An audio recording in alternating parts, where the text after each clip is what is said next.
الرحیق المختوم چوتھا حصہ پیش کیا جا رہا ہے۔ جاہلی معاشرے کی چند جھلکیاں۔ جزیرۃ العرب کے سیاسی اور مذہبی حالات بیان کر لینے کے بعد اب وہاں کے اجتماعی، اقتصادی اور اخلاقی حالات کا خاکہ مختصراً پیش کیا جا رہا ہے۔ اجتماعی حالات۔ عرب آبادی مختلف طبقات پر مشتمل تھی اور ہر طبقے کے حالات ایک دوسرے سے بہت زیادہ مختلف تھے۔ چنانچہ طبقہ اشراف میں مرد عورت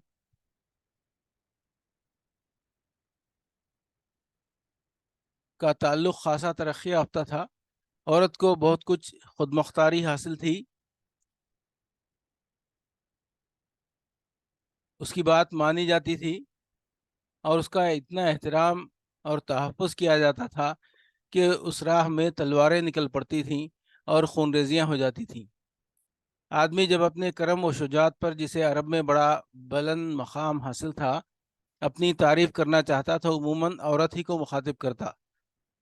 بسا اوقات عورت چاہتی تو قبائل کو صلح کے لیے اکٹھا کر دیتی، اور چاہتی تو ان کے درمیان جنگ اور خون ریزی کے شعلے بھڑکا دیتی، لیکن ان سب کے باوجود بلا نزاع مرد ہی کو خاندان کا سربراہ مانا جاتا تھا اور اس کی بات فیصلہ کن ہوا کرتی تھی۔ اس طبقے میں مرد اور عورت کا تعلق عقد نکاح کے ذریعے ہوتا تھا، اور یہ نکاح عورت کے اولیاء کی زیر نگرانی انجام پاتا تھا۔ عورت کو یہ حق نہ تھا کہ ان کی ولایت کے بغیر اپنے طور پر اپنا نکاح کر لے۔ ایک طرف طبقہ اشراف کا یہ حال تھا تو دوسری طرف دوسرے طبقوں میں مرد و عورت کے اختلاط کی اور بھی کئی صورتیں تھیں، جنہیں بدکاری و بے حیائی اور فحشکاری و زناکاری کے سوا کوئی اور نام نہیں دیا جا سکتا۔ حضرت عائشہ رضی اللہ تعالیٰ عنہ کا بیان ہے کہ جاہلیت میں نکاح کی 4 صورتیں تھیں۔ ایک تو وہی صورت تھی جو آج بھی لوگوں میں رائج ہے کہ ایک آدمی دوسرے آدمی کو اس کی زیر ولایت لڑکی کے لیے نکاح کا پیغام دیتا، پھر منظوری کے بعد مہر دے کر اس سے نکاح کر لیتا۔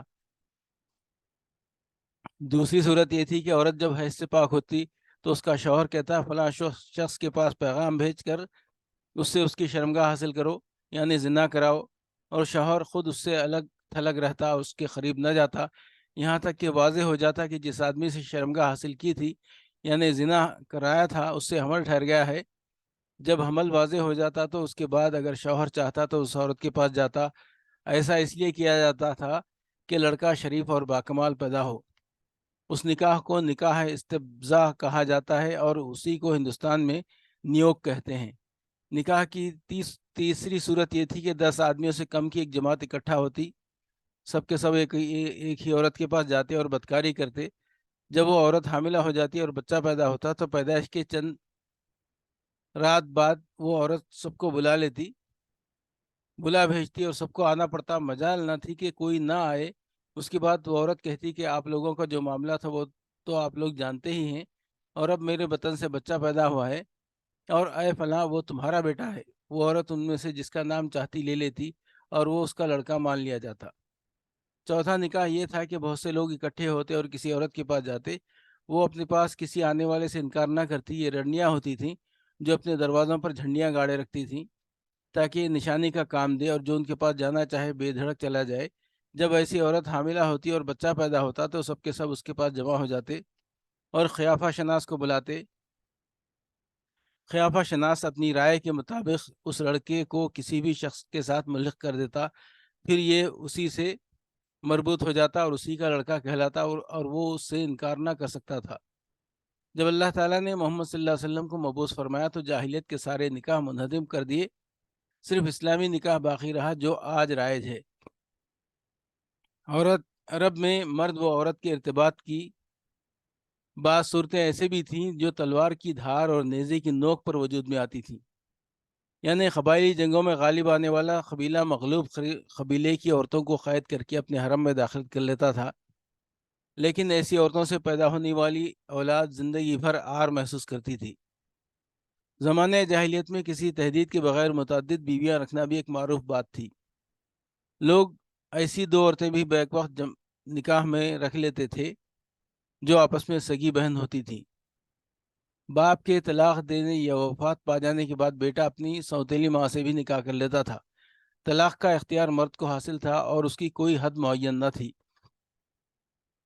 زناکاری تمام طبقات میں عروج پر تھی، کوئی طبقہ یا انسانوں کی کوئی قسم اس سے مستثنیٰ نہ تھی۔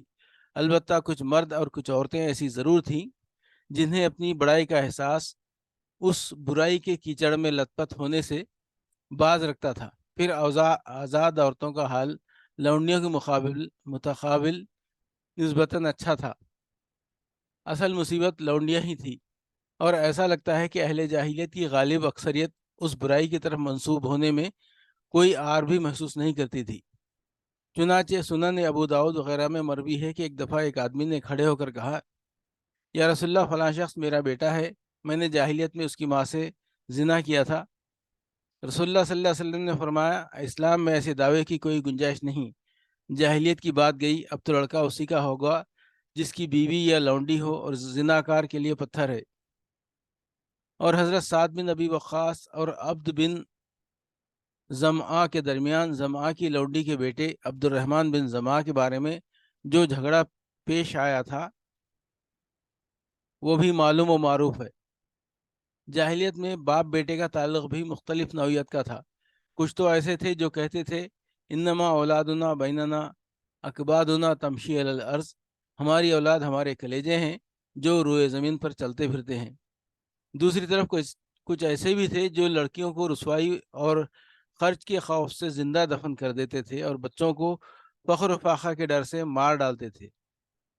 لیکن یہ کہنا مشکل ہے کہ یہ سنگدلی بڑے پیمانے پر رائج تھی، کیونکہ عرب اپنے دشمن سے اپنی حفاظت کے لیے دوسروں کی بنسبت کہیں زیادہ اولاد کے محتاج تھے اور اس کا احساس بھی رکھتے تھے۔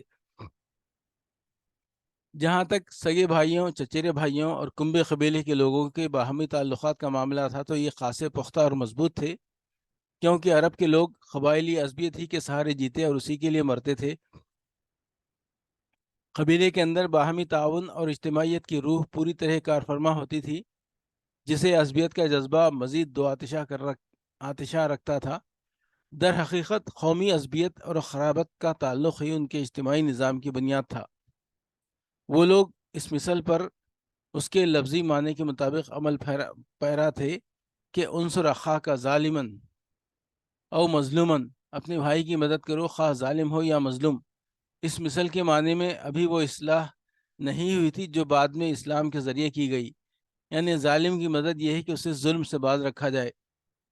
البتہ شرف و سرداری میں ایک دوسرے سے آگے نکل جانے کا جذبہ بہت سی دفعہ ایک ہی شخص سے وجود میں آنے والے قبائل کے درمیان جنگ کا سبب بن جایا کرتا تھا، جیسا کہ اوس و خزرج، ابس و زبیان اور بکر و تغلب وغیرہ کے واقعات میں دیکھا جا سکتا ہے۔ جہاں تک مختلف قبائل کے ایک دوسرے سے تعلقات کا معاملہ ہے تو یہ پوری طرح شکستہ و ریختہ تھے۔ قبائل کی ساری قوت ایک دوسرے کے خلاف جنگ میں فنا ہو رہی تھی۔ البتہ دین اور خرافات کے آمیزے سے تیار شدہ بعض رسوم و عادات کی بدولت بسا اوقات جنگ کی حدت و شدت میں کمی آ جاتی تھی، اور بعض حالات میں موالات، حلف اور تابعداری کے اصولوں پر مختلف قبائل یکجا ہو جاتے تھے۔ علاوہ ازیں حرام مہینے ان کی زندگی اور حصول معاش کے لیے سراپا رحمت و مدد تھے۔ خلاصہ یہ کہ اجتماعی حالت ضعف و بے بصیرتی کی پستی میں گری ہوئی تھی۔ جہل اپنی تنابیں تانے ہوئے تھا اور خرافات کا دورہ تھا۔ لوگ جانوروں جیسی زندگی گزار رہے تھے، عورت بیچی اور خریدی جاتی تھی، اور بعض اوقات اس سے مٹی اور پتھر جیسا سلوک کیا جاتا تھا۔ قوم کے باہمی تعلقات کمزور بلکہ ٹوٹے ہوئے تھے۔ حکومتوں کے سارے عزائم اپنی رعایا سے خزانے بھرنے یا مخالفین پر فوج کشی کرنے تک محدود تھے۔ اقتصادی حالت اجتماعی حالت کے تابع تھی۔ اس کا اندازہ عرب کے ذرائع معاش پر نظر ڈالنے سے ہو سکتا ہے کہ تجارت ہی ان کے نزدیک ضروریات زندگی حاصل کرنے کا سب سے اہم ذریعہ تھی، اور معلوم ہے کہ تجارتی آمد و رفت امن و سلامتی کی فضا کے بغیر آسان نہیں، اور جزیرۃ العرب کا حال یہ تھا کہ سوائے حرمت والے مہینوں کے امن و سلامتی کا کہیں وجود نہ تھا۔ یہی وجہ ہے کہ صرف حرام مہینوں میں عرب کے مشہور بازار عکاظ، ذی المجاز اور مجنہ وغیرہ لگتے تھے۔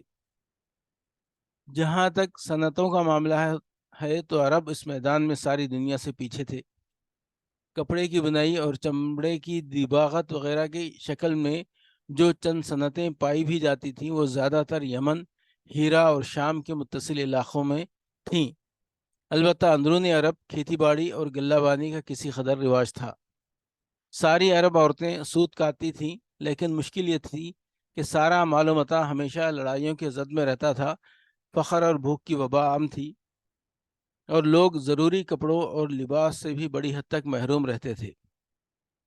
اخلاق، یہ تو اپنی جگہ مسلم ہے کہ اہل جاہلیت میں خسیس و رذیل عادتیں اور وجدان و شعور اور عقل سلیم کے خلاف باتیں پائی جاتی تھیں، لیکن ان میں ایسے پسندیدہ اخلاق فاضلہ بھی تھے جنہیں دیکھ کر انسان دنگ اور ششدر رہ جاتا ہے۔ مثلا کرم و سخاوت، یہ اہل جاہلیت کا ایسا وصف تھا جس میں وہ ایک دوسرے سے آگے نکل جانے کی کوشش کرتے تھے اور اس پر اس طرح فخر کرتے تھے کہ عرب کے آدھے اشعار اسی کی نظر ہو گئے ہیں۔ اس وصف کی بنیاد پر کسی نے خود اپنی تعریف کی ہے تو کسی نے کسی اور کی۔ حالت یہ تھی کہ سخت جاڑے اور بھوک کے زمانے میں کسی کے گھر کوئی مہمان آ جاتا اور اس کے پاس اپنی اس ایک اونٹنی کے سوا کچھ نہ ہوتا جو اس کی اور اس کے کنبے کی زندگی کا واحد ذریعہ ہوتی، تو بھی ایسی سنگین حالت کے باوجود اس پر سخاوت کا جوش غالب آ جاتا اور وہ اٹھ کر اپنے مہمان کے لیے اپنی اونٹنی ذبح کر دیتا۔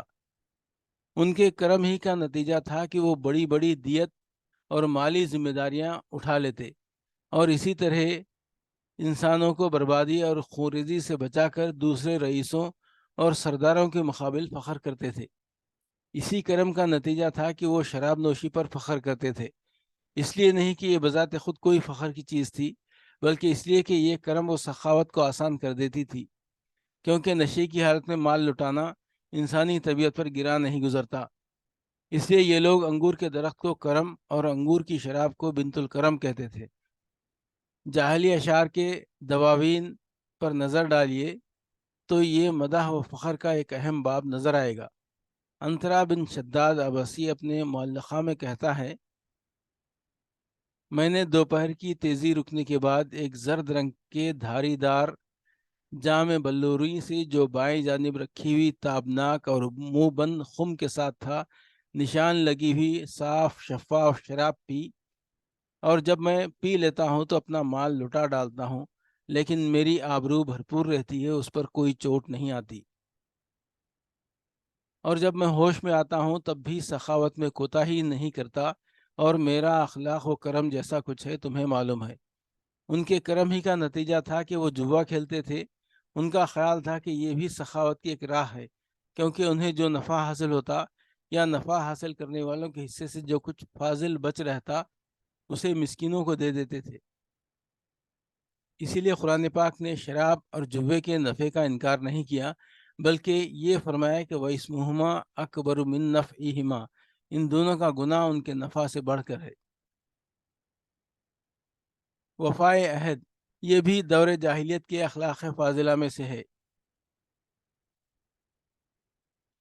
عہد کو ان کے نزدیک دین کی حیثیت حاصل تھی، جس سے وہ بہرحال چمٹے رہتے تھے اور اس راہ میں اپنی اولاد کا خون اور اپنے گھر بار کی تباہی بھی ہیچ سمجھتے تھے۔ اسے سمجھنے کے لیے ہانی بن مسعود شیبانی، سموال بن عادیہ اور حاجب بن زرارہ کے واقعات کافی ہیں۔ خودداری و عزت نفس، اس پر قائم رہنا اور ظلم و جبر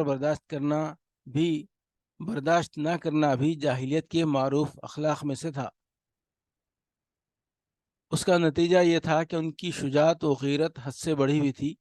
وہ فوراً بھڑک اٹھتے تھے اور ذرا ذرا سی بات پر جس سے ذلت و اہانت کی بو آتی شمشیر و سنان اٹھا لیتے اور نہایت خونریز جنگ چھیڑ دیتے۔ انہیں اس راہ میں اپنی جان کی قطعاً پرواہ نہ رہتی۔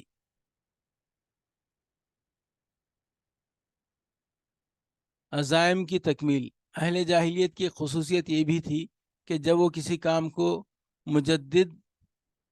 مجد و افتخار کا ذریعہ سمجھتے سمجھ کر انجام دینے پر تل جاتے تو پھر کوئی رکاوٹ انہیں روک نہیں سکتی تھی۔